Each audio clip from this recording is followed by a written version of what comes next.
Jake, Crulee podcast, episode 15. Thank you for tuning into another transmission. Kara-Leah, one episode at a time. I'm learning more. I'm discovering more about myself, more about this experience. I'm expanding my horizons. I think, diving deeper into what this experience could potentially be.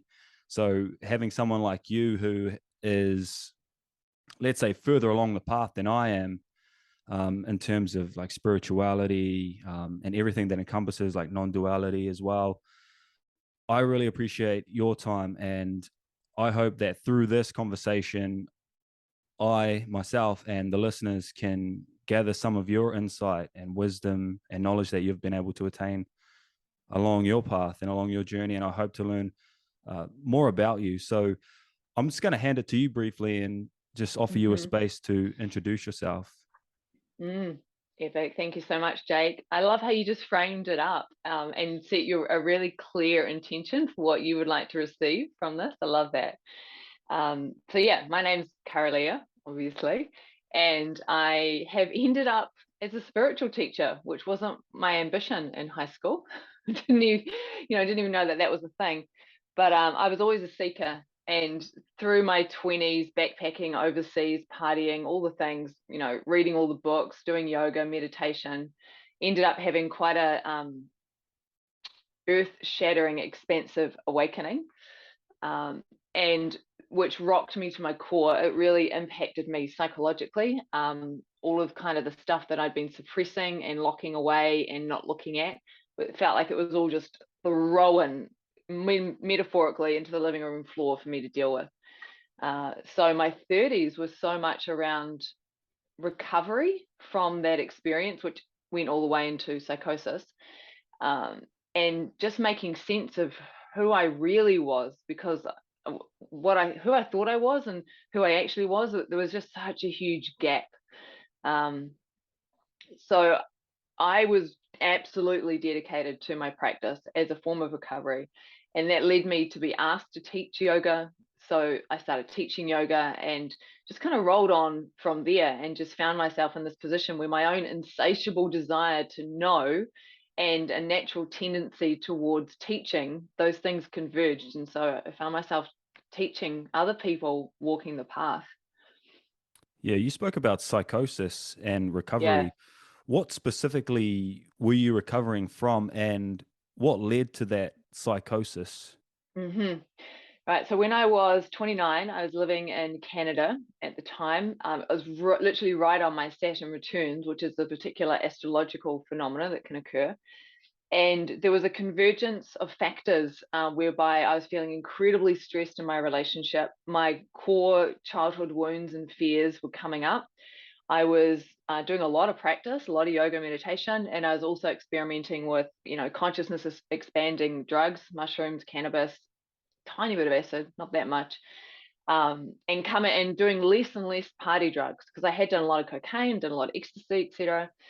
But that all created this perfect storm whereby I accidentally, as you do, induced a Kundalini awakening, whereby I just, like, I woke up, like it was like I knew everything and my whole experience of reality shifted, but I wasn't grounded and I could see and perceive everything. So I'm at a festival with my fiance. We're hanging out with my best friend, and all of a sudden I knew that they were going to be in a relationship together, which I had no capacity to, that was information I just could not deal with.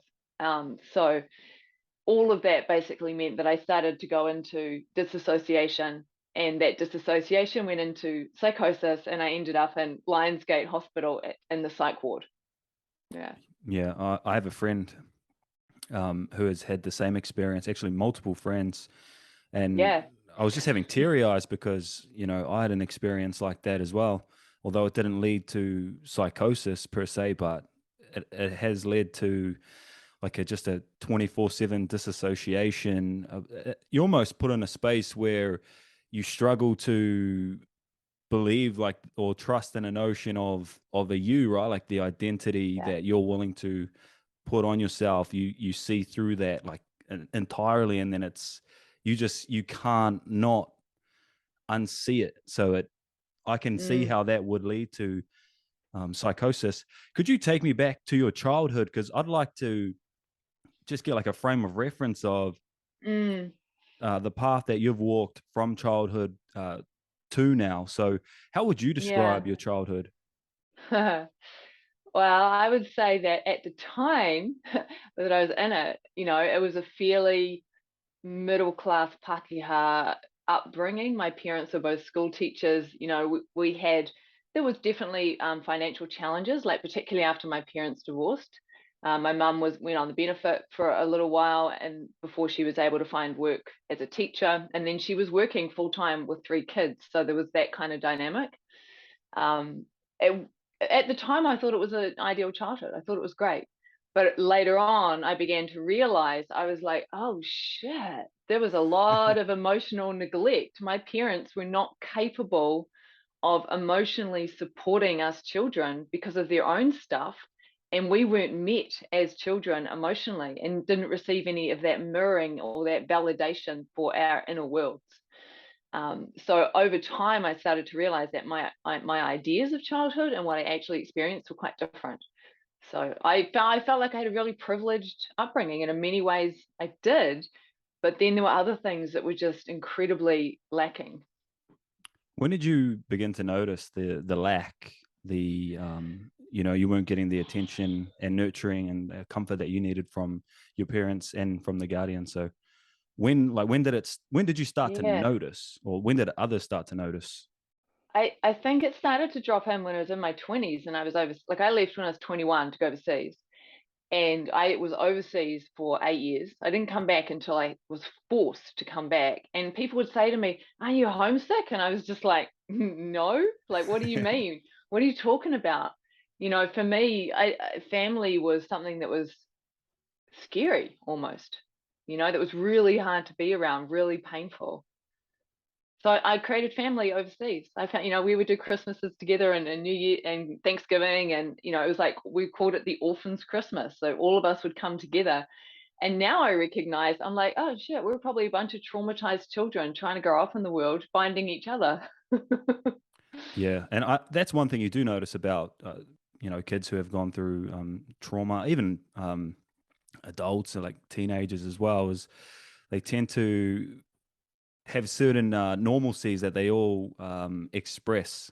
And I sort of, having gone through that myself, I sort of connect with certain individuals, and then I tend to stay away from certain individuals or just even like places and certain conditions.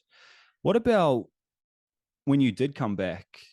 Mm. Um, what was that experience like for you? Did you reconnect with family?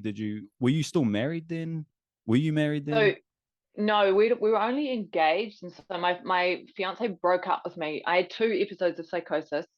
He broke up with me after the first one, about 2 or 3 weeks after it, and then that triggered the second episode because, of course, I couldn't meet the grief. So the grief in my system sent me into disassociation, which of course then led to another psychosis. So when I came back, I felt like I'd been living in Whistler, Canada for on and off for 7 years, and I felt like I had family there. I felt like I belonged. I felt like I had a place. I felt like I was contributing. And when I came home, I was in debt, like, I don't know, 12 grand, which felt like a lot at the time. I'd lost my fiance had broken up with me because I was crazy, is what it felt like. I'd lost all my friends. This was pre-Facebook, et cetera, et cetera. I didn't have any contact. Yeah. And when I came home, I was 29, and I felt like this is the story I was telling myself, that everybody else was like on the corporate ladder, everyone else was on the success train, and everyone else had all of these. They knew people and they had networks, etc. And I didn't know a soul except for the people that had been overseas with me, some of whom came back, and we ended up getting a flat together in Queenstown. So I felt like a failure. I felt like I didn't belong, and I felt, yeah, like I didn't fit in. It was freaking painful. And then when I, connected with family, I felt judged and criticized and shut down. From some of the family, not all. My mum was amazing, and she was really supportive as far as she could.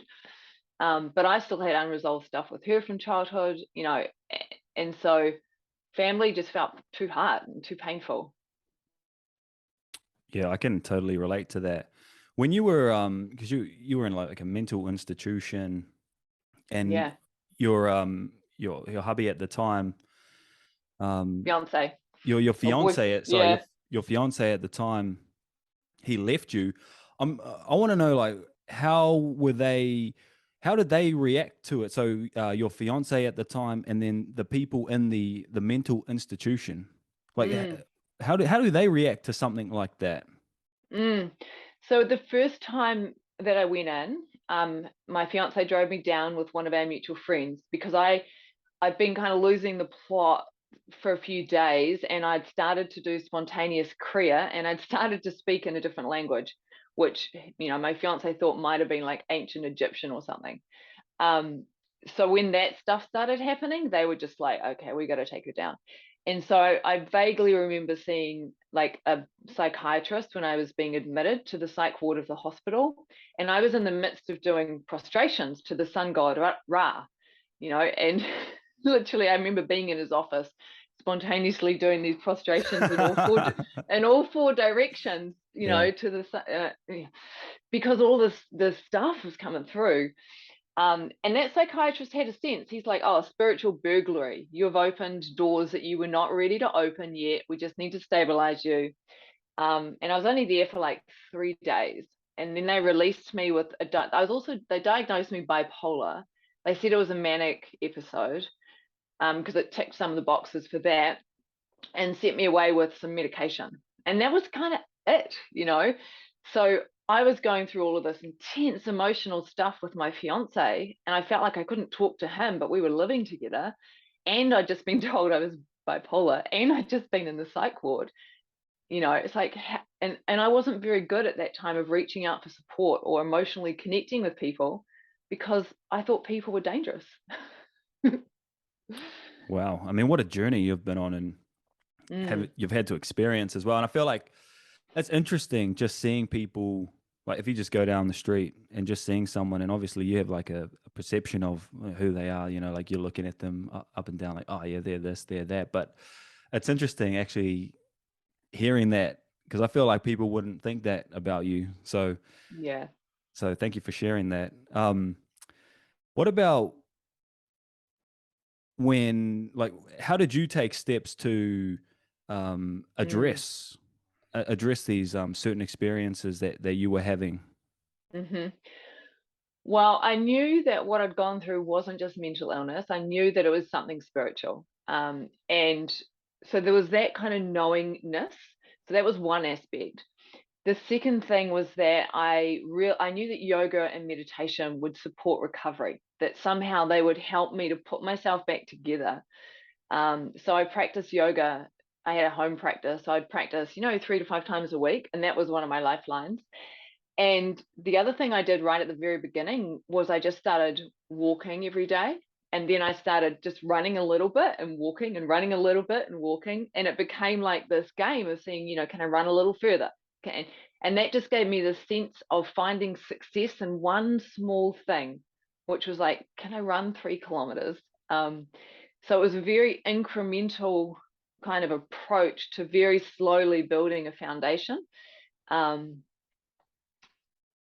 yeah, and I think yoga, that was my lifeline. Like I just knew that somehow yoga had the answers that I needed for what I'd been through to understand it and to heal from it. I was speaking with Ollie Love, and he actually drew me to you, a conversation that you were having with Jacqueline. So I actually had a conversation with Jacqueline recently, and that was phenomenal. Um, but he asked me to ask you about Tantra, because Hmm. I've heard the word Tantra, like I've heard about it, but to me, when I hear the word Tantra, I think about like sexual poses. So Mm. could you share like classical Tantra and Mm. neo Tantra, please, for people Yeah, like myself? yeah, for sure. I'd love to. So Neo Tantra is more conscious sexuality work, and Neo Tantra kind of its roots go back to San Francisco at around 1906. right? And there's a whole history around that. So that's Neo-Tantra.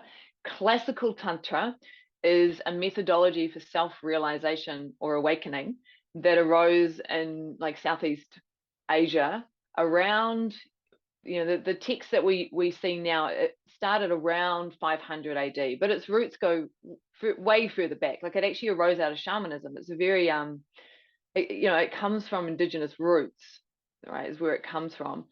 And so classical Tantra, there's all of these tantras, which means simply a text or a book that were written down. And there's literally thousands of them. And they lay out this particular approach to being a human. And there's three goals of classical Tantra. One is awakening.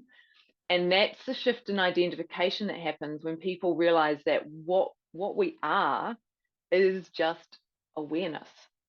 That the I self, who we think we are, all our thoughts, our feelings, our bodies, our memories, our stories, all of that is temporary, and it comes and it goes, and it's not actually what we are. We are the one who perceives, right?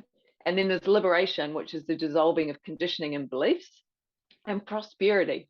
So classical Tantra believes that it's very much about embodied liberation, right? So some of the traditions are all about transcending this physical material world, but Tantra is like, no, we're here in this extraordinary world. Let's wake up and really enjoy being in a human body and having the sensory experiences of life, which includes sex, right? But it's only like classical Tantra encompasses all things. So there were some sexual practices, right? But it's been taken way out of context in Neo-Tantra. It's like they honed in on one tiny thing and they blew it all up. Yeah. Yeah. I love how you worded that, actually. And coming from a Buddhist perspective, actually, I was going to become a monk in June, so a couple of months ago. I was going to become a monk. I went there though, right? And obviously, I found out it wasn't for me per se after a couple of weeks. But I did shave my head, like shave my hair, shave my eyebrows, shaved everything off. But I love how the classical Tantra, it touches on actually embodying this experience, because that's one thing that, so the Buddhists would say, well, this life is suffering. It's all suffering. We need to attain enlightenment, like just completely purify. But to hear that, that actually makes me want to take a look at it as well, the classical Tantra, because that is something that I feel like I've had to deal with, especially through my awakening journey. I felt like it was just that, it wasn't a slow process for me. It was an instant awakening. How did you deal with your awakening? Was it a gradual thing, or did it just happen? And how did you deal with it in that specific moment or moments? Yeah. So from a classical tantric perspective, there's three phases of awakening, right? So there's awakening to awareness, there's awakening to the field, merging with the field, unity consciousness, and then there's awakening to the void, the no-thingness, or the absolute potentiality of all that is. And so when I went through the Kundalini Awakening, right, I was still attached to the I self, right? So I still thought I was still a me, but I'd awoken to the field. So there was complete merging and ability to sense and feel, and like, whoa, unity consciousness, holy shit, oh, whoa. but that was being filtered through the I self, through I don't like to use the word ego because there's so many connotations, but that's what I'm sort of pointing at. And so there was a corruption from that perspective, you see. And so, but at the same time, it did give me this really, like, there was a shift in how I experienced reality. So when I talk about recovery and healing, that journey, post psychosis, was so much about doing the hard work to awaken to awareness, to do the first phase of awakening. And that's felt very gradual. It's like at first there was just like little glimpses of awakeness, and then more glimpses more often, and then it became the default mode of operating. And And now it feels, yeah, it's what's mostly happening, but it's not abiding yet. Like I still get, especially my nervous system gets hijacked. Like when the nervous system goes into intense fight, flight, or freeze, it's like I get hijacked back into the I self. And it's like I have to remember what I am and shift again. So that process is still happening. And at some point, I'd love to think that abiding awakening might unfold, which is this, once abiding, exactly how it sounds. You abide in awakeness. There is no forgetting. There is no, going back into the I self. One thing I've noticed during my retreats is just how busy life can be. Like even if you don't think you're busy, you're busy. And even if you don't think your mind is racing, your mind is racing, and you begin to notice that, let's say a couple of weeks into a silent meditation retreat, how important is it, do you think? Like, do you think it's like, obviously this is like a this could be like a generic question, but do you think, if you want to call it, would you say that embodiment and what would you say the difference is between full embodiment and this like connotation of enlightenment? Mm, Are they the mm, same? Do they have similarities, or are they different? mm. Oh, okay, that's a cool question. Let's see what happens as I feel into it. So I tend to use the word waking up rather than enlightenment, because it feels like enlightenment, it puts things off into like, whoa, the Buddha Yeah. was enlightened, Jesus was enlightened. It happens to those special people and it creates a separation. So I tend to use the phrase waking up, awakening.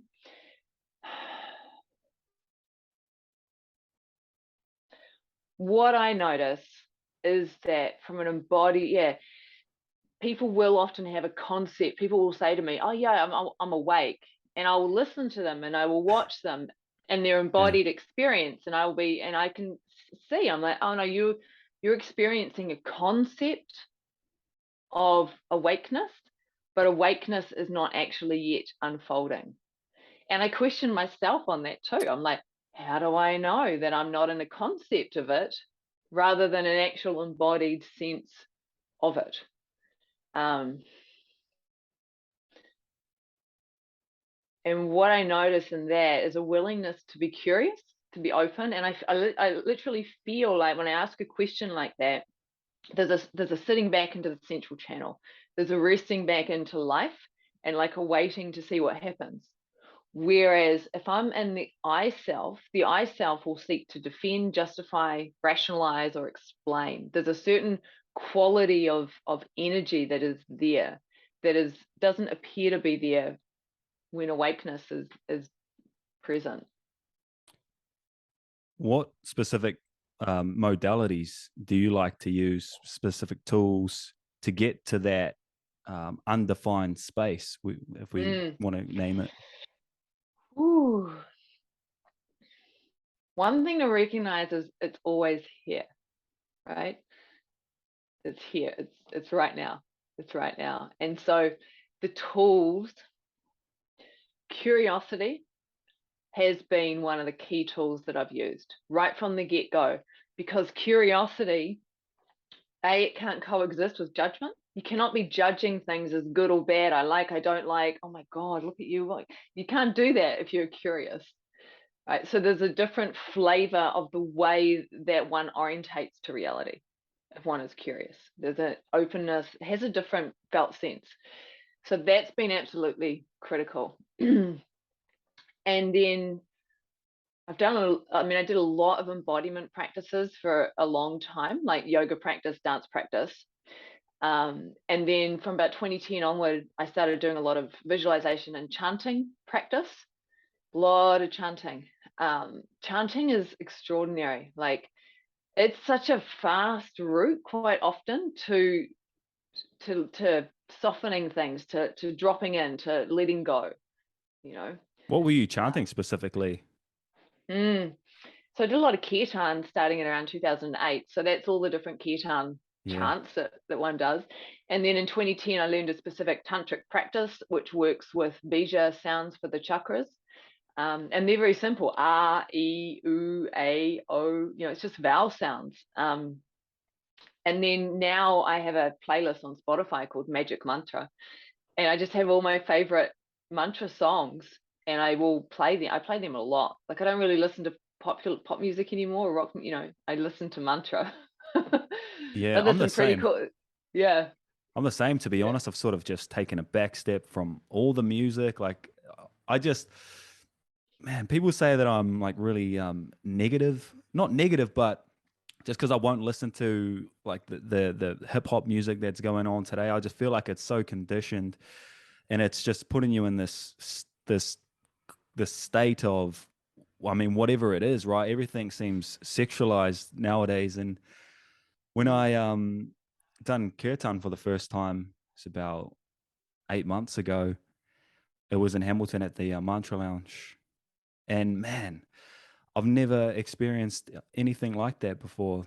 I was just sitting yeah. there, and because it was my first time, I was a little bit shy to join in, but I just sat there, and there was there was a male. He was playing the drum, that big drum, and then there was a female as well, and she was just like a guest as I was, and their two voices together like synchronized. I could just feel the love, like the passion, the just being there, and like just being human.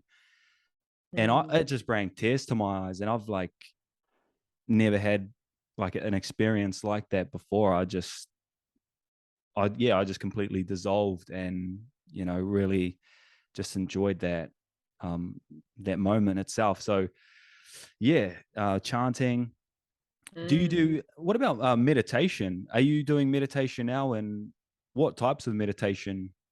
yeah. Yeah, I've done lots of different kinds of meditation over the last couple of decades. The tantric practice that I was doing included meditation, and that particular, it's just cultivation of awareness. So it's quite an open space of just being aware of whatever's arising and subsiding within awareness. And then noticing if I get caught on a thought and I start identifying with it, then it's just as soon as I notice, drop back into awareness of the thought. It's a very simple practice.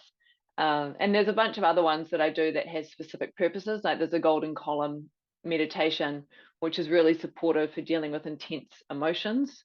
So I tend to see all practices as technology. They're technology for specifically working with the mind-body interface. And so my question is often, okay, what do I need right now? Which practice is going to be most beneficial for what's unfolding?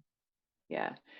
And that's formal practice, but I also do a lot of integrated practice, or working with continuity, where anytime I'm talking to someone, when I listen to you, I'm deliberately dropping into that space of like open-eyed meditation, open heart, just being with what is arising. So yeah, it happens formally, but it also just happens a lot in flow now. It's just how to be, really.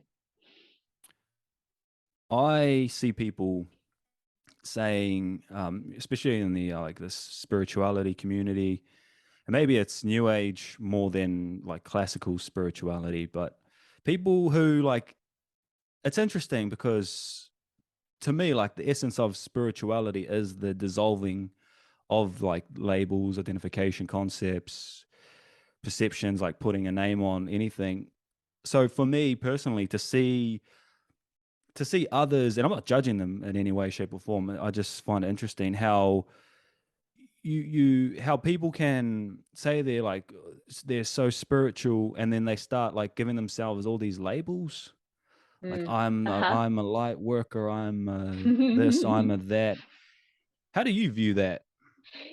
Yeah, so the way that I view that is that often it's like people are just switching out identities. So they might have been a stockbroker and now they're a light worker, but there's still attachment to identity and still believing that that is what they are, right? And so that's where people often get stuck in the spiritual world, because they're stuck on the identity aspect and don't necessarily have the teachings or the teachers who are able to point them towards self-realization, which is that awakening, the recognition that, like, classical Tantra says very clearly, classical Tantra itself is just a construct. And it's, you only use the construct, well, you need to use the construct. It is not ultimate reality. It's just there to support your awakening into ultimate reality. And so what I see a lot going on with light work, all this kind of stuff, is that people are clinging to, grasping onto this whole new identity and the different costumes and the languages and the way they eat and all of this, as if that is the thing. Mm. But it's not the thing. A person could totally be a stockbroker and go to McDonald's and be completely awake. Awakeness doesn't have anything to do with your diet necessarily, or your costume. Yeah. So you're you're a facilitator, a teacher, and a mentor. When people do come to you, like the general population that do come to you, where are they usually in their spiritual journey? And do they come to you specifically for like a spiritual awakening or a spiritual endeavor? I do see like quite a wide range of people, but I'd say that one similarity that shows up a lot is people that have been walking the path for quite a while. And you feel stuck. We're like, I don't know where I am, don't know what's going on, like I feel stuck, etc. And so I work with other teachers and other facilitators to support them through whatever it is that they're getting stuck on. But I also welcome, people that are just stepping on the path. Because the thing about the path is that it using that language kind of implies that we have to walk a certain distance, that there's a start point, Yeah. there's an end point, and it takes a while. And that in and of itself can be an obstacle, because awakeness is here right now. Liberation, in terms of the dissolving of conditioning, etc., does take linear time, but awakeness is here. And so this feeling into the people that I work with, it's so much about just supporting people, seeing people, loving people, letting people be heard. It is. It's just, in some ways, it's being the parent we all wish that we had, but at the same time recognizing as a teacher that it's not about being the parent, that we're all adults here, and that we're meeting, eventually meeting from a place of equality. Yeah. I like to, I just call it emptiness, like just being an empty space for someone, just allowing them to fill that empty space. That's how I try and approach people and approach life, and when I'm interacting with people. And I do find that it is I think it's an incredible space to be in, to not be ready to jump right back at them, to react, to actually just listen and just take in what they're saying, and actually try and be as conscious as possible when I do respond to them. So I love that. What do you? I What do love you? that too. What Yeah. about What about spiritual materialism?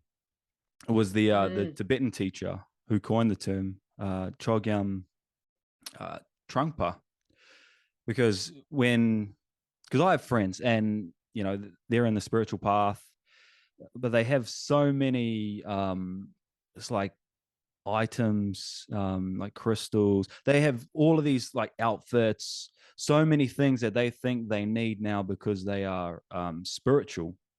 Yeah. So what is your take on spiritual materialism, and have you experienced anything like that before? My take on it is that humans love to fit in, humans love to belong, humans love to signal to other humans that, right?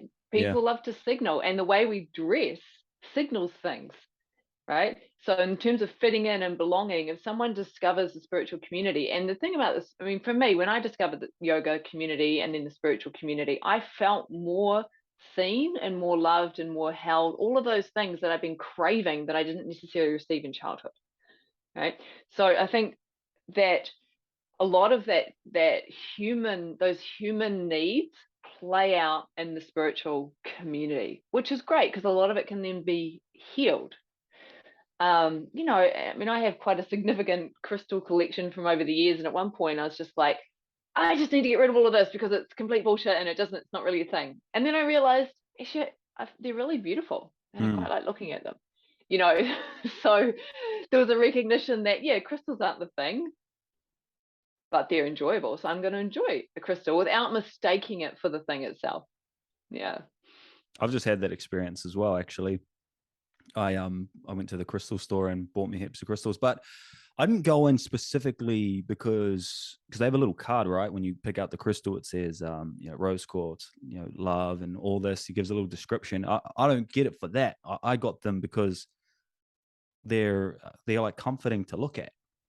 Like, I really like just putting them around the house, and I feel like it just gives like a great space for people when they come in, like people come into the house and they say, wow, like I love those crystals there. I love that color. So yeah, it's actually interesting that you did say that. Yeah. I mean, humans like to express, right? We're here to express, and we each have a unique expression of the one as such.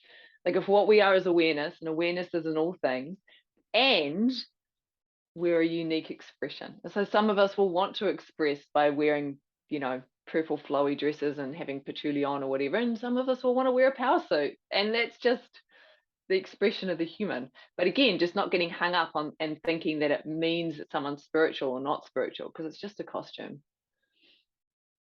Totally. And I almost feel like we're all spiritual anyway. It's just the matter of just turning that key on in the ignition and actually, let's say waking up. In the spiritual community, there's obviously a lot of like, it's like a fire hydrant, just water, but not water, but just like life experiences coming up. And maybe it's trauma or it's love or it's fear, all of these things that are coming up for people. In spiritual groups, I have noticed in myself that there's a lot of energy. And I think because people are willing to be vulnerable with each other, there can almost be like a sexual, it doesn't have to be sexual, but there is an attraction there to that person. I think that could be because of the vulnerability and just connecting with each other and accepting each other. How do you go about managing that? And like, what advice could you give like myself and others who are going into those spaces? I recognized quite early on. So that attraction that you talk about, like, to me, that feels like, when I would get attracted to a person, drawn to a person, I started to realize that it wasn't necessarily because there was a sexual connection there, a romantic connection there. It was like, oh, I'm being attracted or drawn towards you because there's something here to explore, to experience, to learn. And it's not necessarily sexual or romantic. Could be friendship, could be business, who knows? And so I found it really beneficial to notice when that attraction was there and to make sure I wasn't immediately thinking it was sexual or romantic, right? Because it's not necessarily that at all. Like in about 2015, I started going to Prana Festival. And that was my first kind of really stepping into the spiritual community in New Zealand. Prior to that, I'd been part of yoga spaces, but the yoga spaces I'd been part of were, sexuality didn't really come into it. But of course, in a festival space, sexuality is coming into it, and I actually went to my very first festival because I had the hots for this particular guy. And I was like, oh, he's going to be there. I'm totally going there. But what I realized was that, oh, this is like a playground and I could get lost in this playground. So I made a decision to practice brahmacharya. And so brahmacharya, it's often translated as celibacy, but the word, so Brahma and Charya, it actually means to walk with God. Right. Right. So Brahman being universal consciousness, God, and Charya to be with. And so the way that I see brahmacharya is that it's surrendering sexual energy to God. So God leads, right? And that meant that I was less likely to play out my shit sexually, which felt really good to not let things get messy and New Zealand's a small place. And it meant that I was just so much more mindful around how I allowed sexual energy to flow or to not flow. And it taught me how to contain sexual energy, and then also how to channel it so it supported the awakening and liberation process. So it was extraordinary practice that unfolded that I've now been doing for like 7 years. And it is a strong energy, like sexual energy. Oh, It was uh-huh. yeah, I was listening to, I think I listened to like every Ram Dass lecture I could get my hands on after my let's say awakening. And he spoke about sexual energy and what we're speaking about now. And he also just spoke about giving advice about moving the energy up, from the Mhm. root to, right to the top, as opposed to, because it's just energy, right? So it doesn't have to be sexual energy. We can move that. We could do maybe some like metta, like loving kindness meditation, and use that to send love out to the world and to all beings. I've Mhm. never been to a spiritual festival, and I had this awakening a year ago. So I'm like Mhm. completely fresh, but I feel like I was just dropped into it all. I didn't know anything about spirituality, nothing. It was one Yes. moment to the next. I'm like, the whole thing's a lie. Yeah. So Yeah. That's so epic that that yeah, happened, and like, because like, and you feel quite grounded in it, and I can tell from the way you're speaking to it, the realness of it. um like the way that that would be understood in classical tantra is basically that in previous lives that you had done enough sadhana or practice that coming into this life you were just ripe and ready to pick up potentially where you left off last time. So just that, like you said, like a switch. I was like, oh yeah, and there you are. That's how classical tantra. Now whether that's true or not, it's just a way of explaining it potentially, you know. do you think people, how, like, obviously this is like a, you could answer this if you wanted to, but how would I ask this? If people really knew, if people really knew, like, at the essence of spirituality, like non-duality, awakening, how many people like, what percentage of people in the spiritual community, how many people do you think would genuinely want to go all the way? That's Because, such a good question. yeah, Yeah. sorry to interrupt you Yeah. here again, but I just see people, they almost like glamorify it, like Mm, glorify it, like it's a good thing, and it is a good thing. It's a great thing, but it's such a mind-boggling, world-shattering thing to go through and experience. mm, So, what do you think? Do you think people are genuine about it going the whole way? Do you think? What do you think? mhm. Okay, so I would say that most people are still likely chasing pleasure and avoiding pain. So they're coming into the spiritual world to increase their pleasure and to avoid their pain, right? And in that avoidance of pain, they're seeking to heal pain or resolve pain, which is beneficial for sure.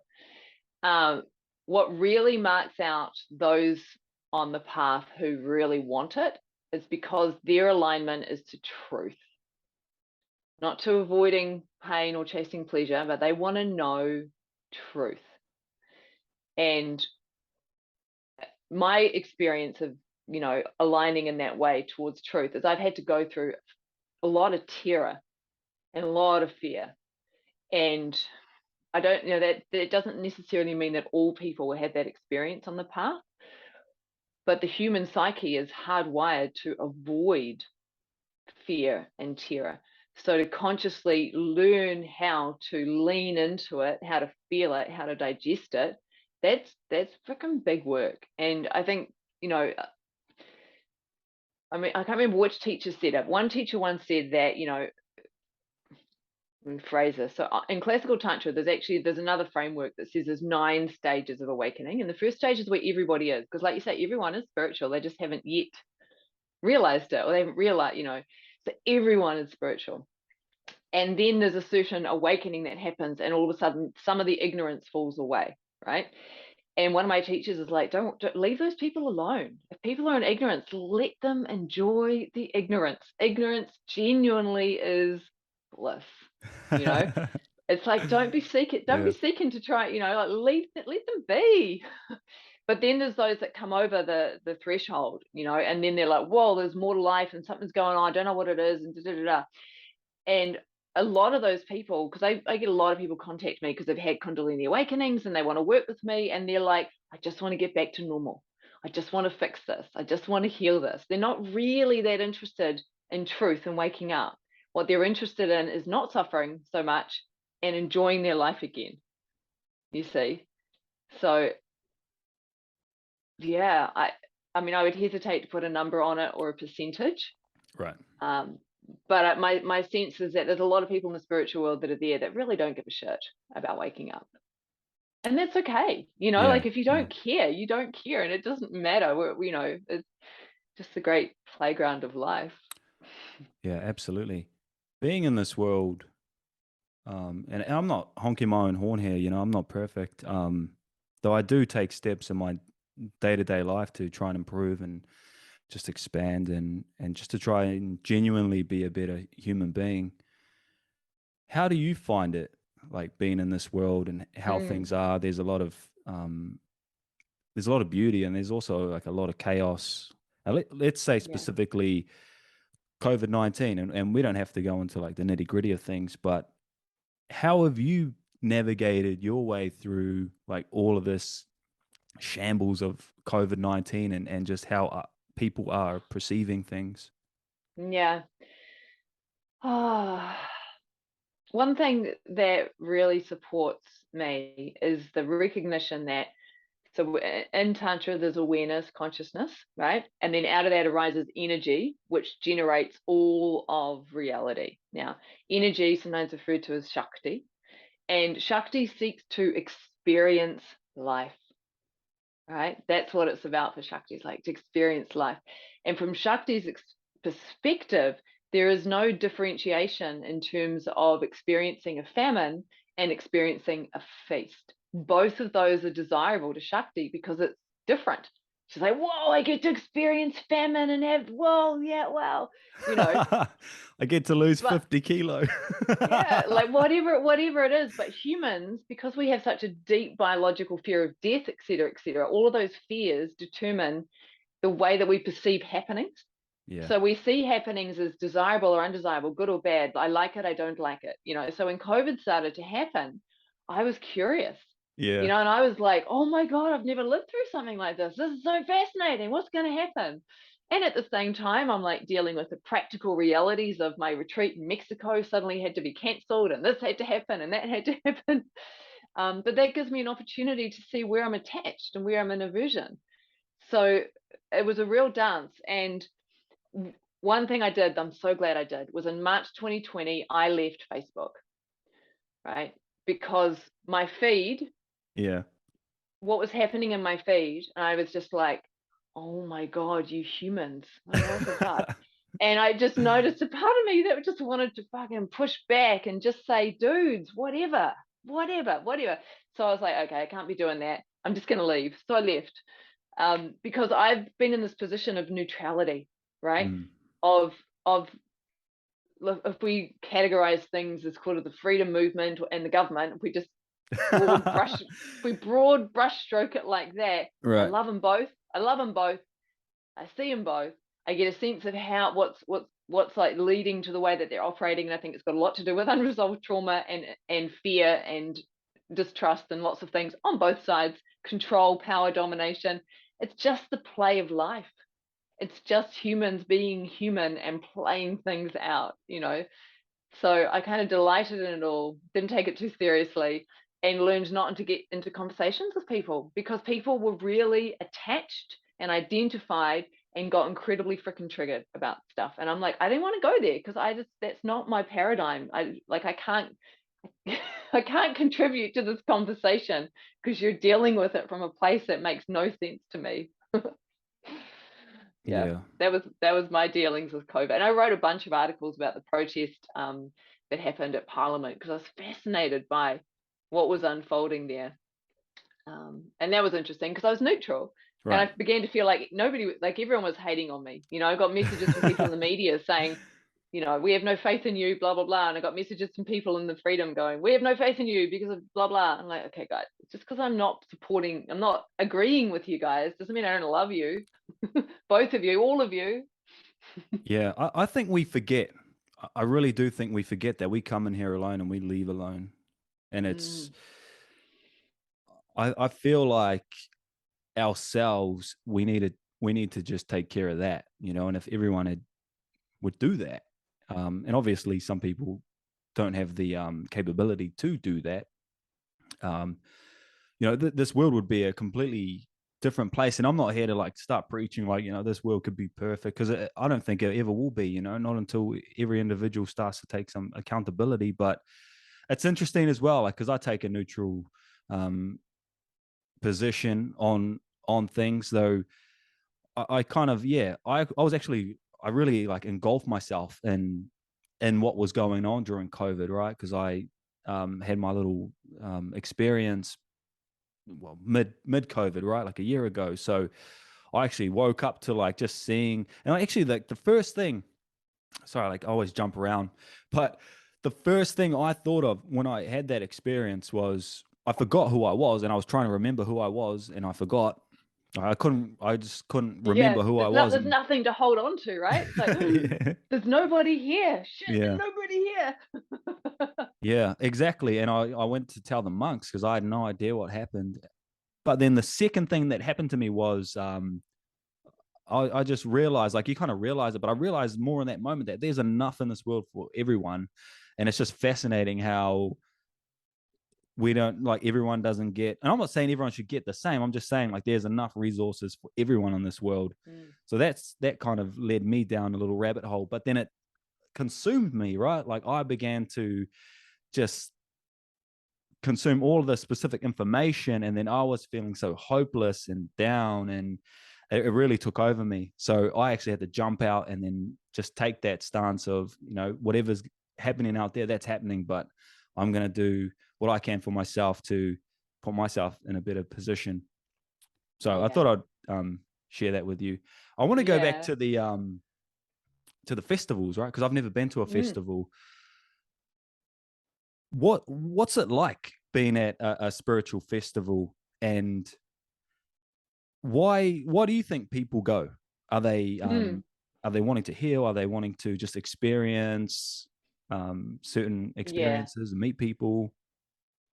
I mean, in some ways, I can't speak for people in terms of why they go, but what I hear from people is that they get to be who they are and feel safe to be who they are. Like all the different workshops, for example, there's workshops where people end up sobbing or they end up screaming or they end up voicing things they've never Yeah. voiced before. And all of it is accepted and welcomed.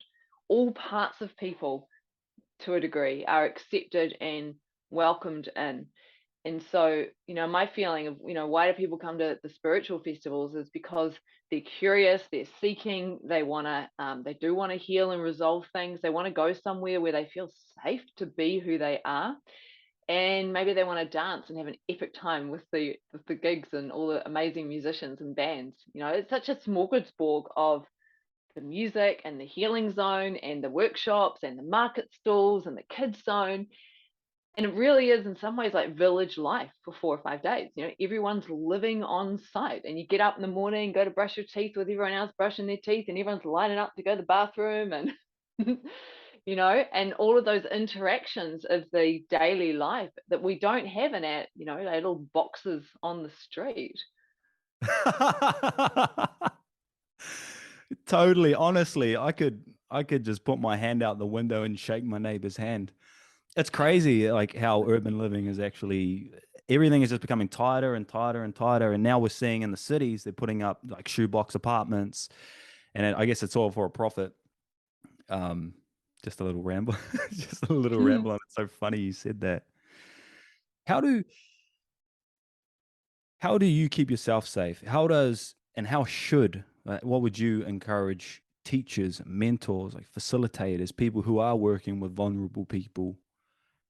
How should how should they keep themselves in check and each other in check, and just Mm, making sure that they're doing the right thing? I could give an example like OSHO, like OSHO, for example, like his commune sort of went off the yeah. rails. So how does, double question here, how does someone, how should they keep themselves safe, and what do you what do you think allows people to be just taken in by someone like an Osho or like a teacher and Hmm. almost land in a cult? Okay. So first part first. The way that I keep myself safe is one, I have a supervising teacher or mentor that I work with.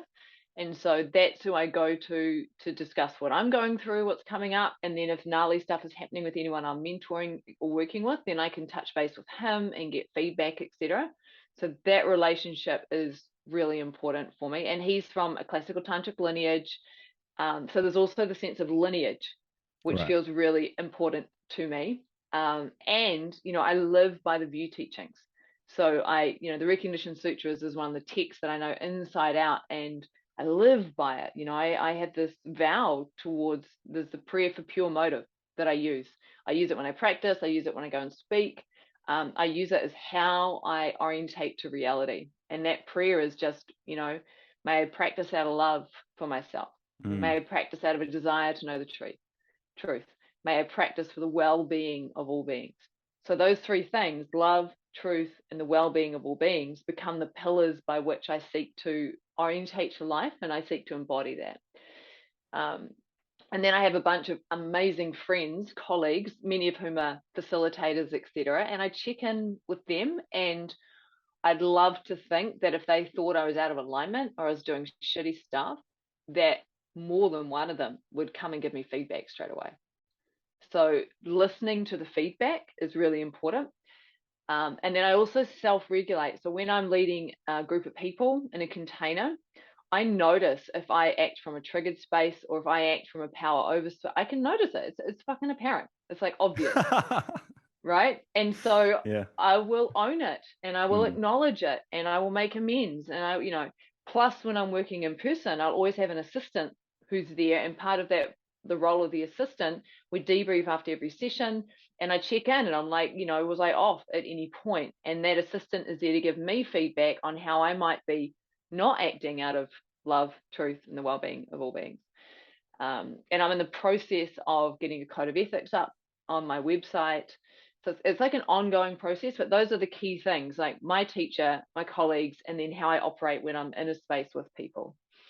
And then when people sign up to do mentoring with me, so I work as a spiritual mentor, I have a very robust terms of agreement that very clearly lays out the scope of the work that we're doing together, the necessity to sometimes work alongside therapists, for example, the way that transference and cross transference, etc., can happen because we're in a relational field. So all of that's laid out really clearly right at the beginning. That means that it's named, it's in the space. So that's the work I do.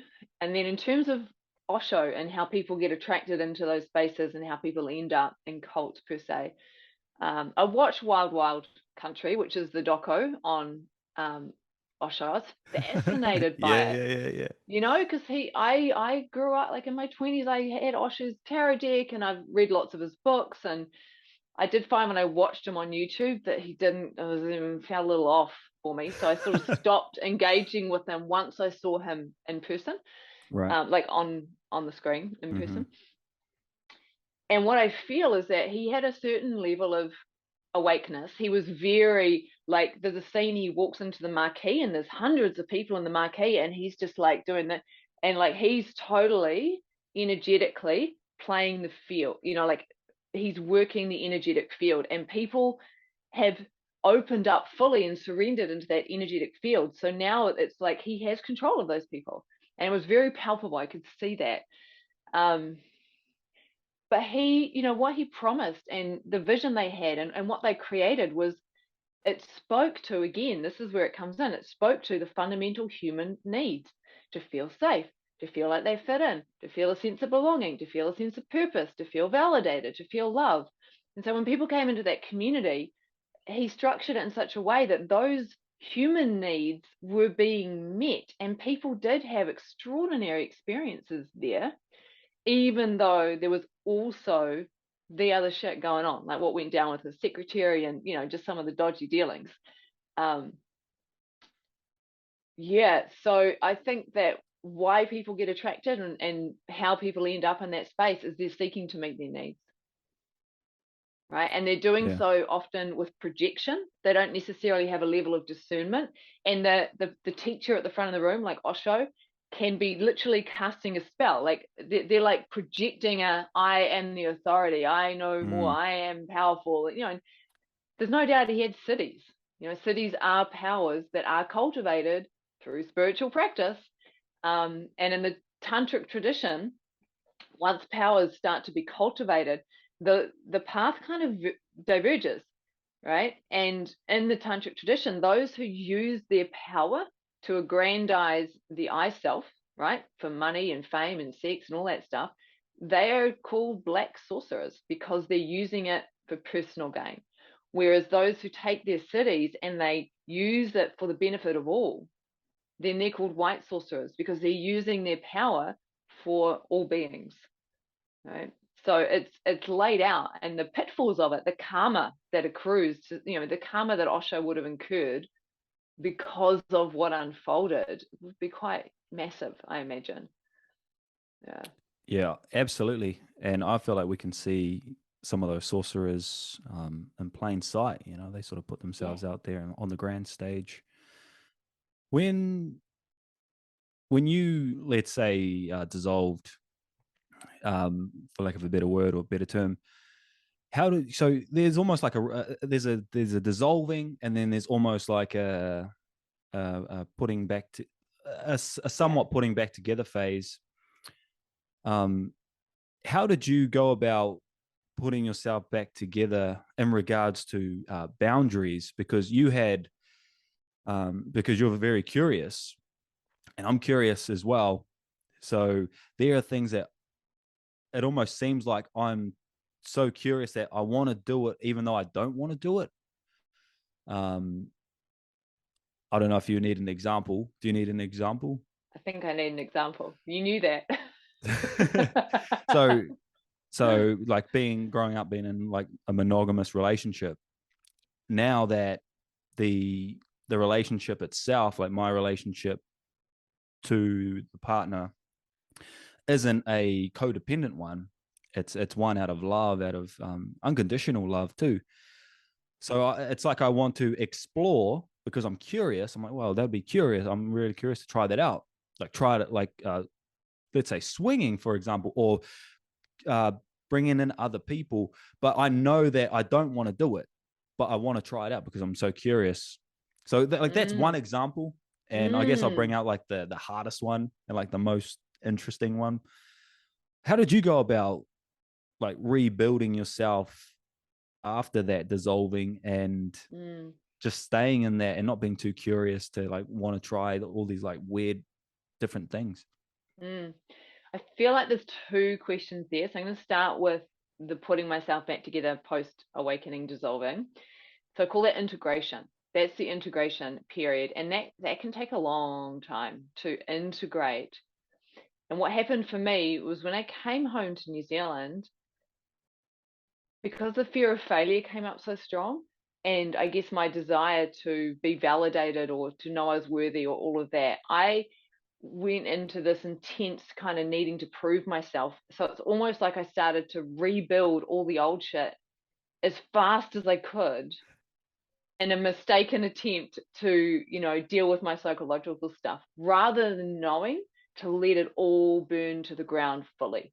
Mm, So in some ways, I reckon I kind of, not that you can waste time, but it was like I incurred more suffering right.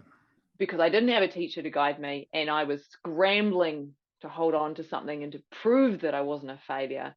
So I was just trying to do all of these things, do.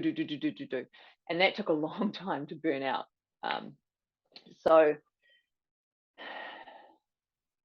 key thing for me was going and doing yoga teacher training with Shiva Ray in 2010. So that was 6 years afterwards. And I think that really started to support me in the integration process. And that's when I learned the classical tantric practice with the visualization and the chanting.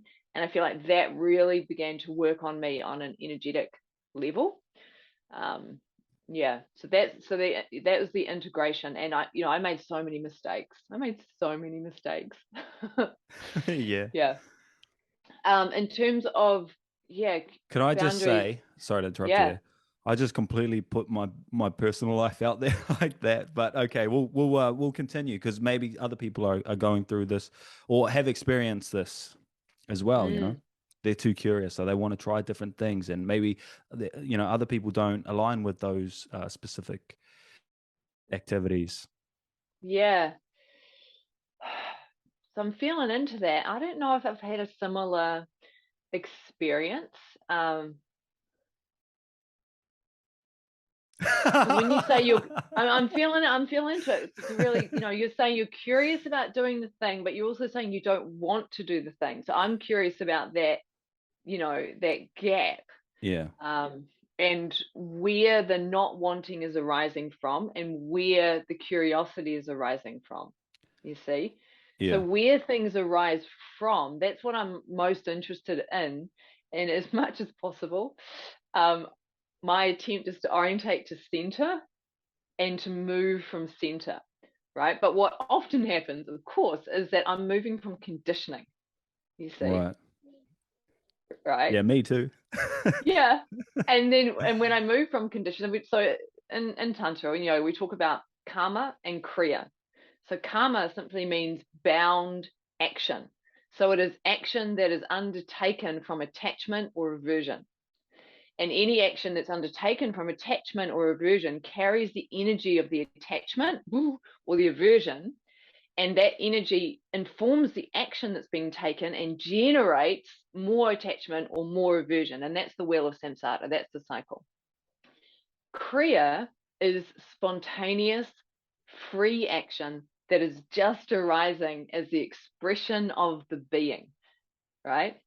And Kriya doesn't generate more stuff because it's just like it arises and it happens and it's done. Right. You see? Yeah. So it's definitely conditioning. Absolutely. Yeah, so the karma is the conditioning. When things arise from attachment aversion, that's conditioning. But sometimes we have to let things play out. Yeah. So whatever, and this is something I abide by as much as I can, whatever action I'm taking, I wholeheartedly own it, love it, and be as aware as I can whilst the action is unfolding. You see, because awareness, if there's orientation to awareness, that will burn up the conditioning way faster, right? So let's say you're addicted to cigarettes, and people are like, "Oh my God, so not spiritual." Like, fuck, doesn't have anything to do with, Yeah. it doesn't. Like Yeah. some of the awake people were chain smokers, right? Yeah. It doesn't. Yeah. So what I suggest to people is like, own it and enjoy it and bring as much awareness as you can while you're having the cigarette. And if you really want to take it to the nth degree, every time you take a puff, you say a prayer, blessings on the goddess, blessings on the goddess, blessings on the goddess, right? And in doing that, the energy, or you're meeting the experience. You're not judging it, you're not pushing it away, you're not hating on yourself. Like all of that stuff that people do drops away, and now you're just being with the action wholeheartedly. And one of two things will happen: cigarette smoking will fall away naturally, or it'll just continue to happen because it's the enjoyment of the being. Because remember, consciousness doesn't care whether it gets cancer or not. It's just another ride in the playground. Yeah. Right. Yeah. I'm glad you said that. And it would be interesting. Like I will take stock of like specifically like when it arises and what I'm doing prior, or what thoughts are coming up, and how I feel, because it always arises and then it passes away. Yeah. But I'll be interested to know like where because I haven't always been like that. And it's only happened, I feel like I've become so much more sexual, to be honest with you, after that experience. Like I genuinely couldn't care less about it, but then after the experience, it seems to be more, a part of my life. So thank you. Yeah, thank you so much for sharing that. I'll just ask you a couple more questions, right? Because I know Yeah. we're on a time schedule. Why do you think we are here? I love it. Why? I mean, Raspberries. the story goes that Shiva consciousness was just hanging out. And of course, there's no movement, there's no Mm, anything. mm, And the way the story goes is that he got bored. And out of that arose movement, Shakti, which just seeks to express. So it's just an expression. It's just to delight in it. It's just wow, we get the experience of a blossom. Wow, we mm. get the experience of a fly. Wow, we get it's just to experience things. That that's it really, to delight in it Yeah. all. Yeah. In a nutshell, I suppose. Yeah, because everything is all concepts Mm-hmm. post the experience itself. Two questions, and I just want to celebrate you, and I want to hear about what you are most proud of doing in this life Wow. today. Yeah, what just came up, which is interesting, is parenting my son was the first thing that came through, and I just felt emotion arise in that, because that's probably been one of the hardest things I've ever done. For just Beautiful. taking a moment to feel that Yeah. emotion. Yeah. To all the parents out there, it's fucking hard, man. It's hard. It's the hardest thing to do. Oh, the struggle is real, as is the joy and the delight. Um, and then probably writing the books I've written. Um, yeah, like writing my memoir was a big deal, and it was freaking terrifying when I published it. But it just felt so important to share the journey I'd been on, because I kept meeting people who had been on similar journeys, and I was, and often they were still in the darkness, they were still in hell. And I wanted to say to them, I know where you are and I see where you are, and it's fucking hard, and you will make it through. You will come out the other side. So writing felt that was published in 2018, and it really felt like I could finally let go of the story of all of that and just step into being what I am now. Yeah.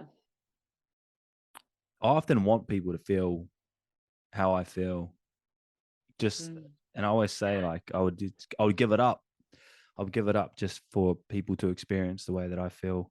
It's just so incredible, life, and to Yeah. really embody it and feel it. It's Hmm. there's no words for it. And that was Yeah. beautiful. Actually, had me teary eyed as well. So thank you so much for sharing that. And Mm. the final question is, what is your hope for the world and future generations? Hmm. Oh. Yeah, my sense. I'm like, I have a view out my window of Thames and the hills and the power lines and the houses and everything. My sense is that I would just love people to be able to relax into the delight, wonder, and love that is here right now. So no matter what struggles people are going through, no matter how hard it gets, no matter what we go through as a nation, that people can access that love, that delight, that wonder, and that, for me, what really, really matters is that we care for each other. That because no matter what happens, if we can love and care for each other, then it will be okay, because we will be experiencing love and care. You know, um, yeah, history's always going to march on, but man, the love and the care, that's the thing. Awesome. Yeah. Thank you so much for your time. The amazing Yeah. Kara-Leah. I really appreciate you showing up today and being vulnerable, being willing to just put yourself out there for me and for those who may be listening and watching this. So thank you Mm. so much. Much love and take care. Yeah, thank you so much, Jake, for how you're showing up and the work that you're doing. When you talk about, you really would love people to know where you come from and what you're experiencing. When you embody and transmit that, they will. They'll feel it. So Yeah.